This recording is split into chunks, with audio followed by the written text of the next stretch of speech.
Sometimes you'll have Christians say things like, why don't we compare Jesus and Muhammad, right? And then you're like, well, actually you think Jesus is God, so shouldn't you compare Jesus and Allah? No, but your subconscious said what?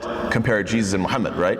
Which is fine. We could talk about, though, the Prophet ﷺ and the history of both of them. We can. But the fact that you even said that indicates what? You know he's a man. You know he's a prophet, right?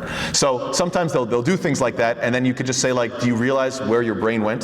Do you realize the direction your mind went into? Because subconsciously you know that the Prophet ﷺ obviously is a man, and Isa alayhi salam is a man. So it's quite funny. People get busted on that all the time. And it's the same thing. These disbelievers are saying what? This is magic.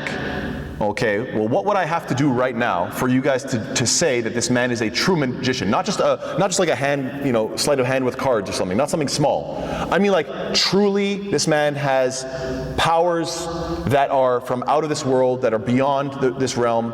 What would I have to do? Maybe start floating around, maybe start shooting fire out of my hands. What would I have to do? I'd have to, I don't know, transform into a big dragon or something. You know what I mean? I'd have to do something so amazing for you to say, that was magic, right? That was seriously supernatural stuff. That was not normal stuff, that was supernatural.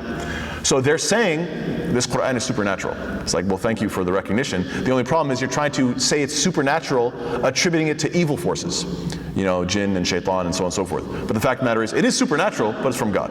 Just because you don't like it, because it's not supporting your gods, instead it's not supporting your idolatry, it's supporting Tawheed. Clearly this is from Allah subhanahu wa ta'ala. So yeah, even within their attacks, there are admissions. And so alhamdulillah, we benefit from that.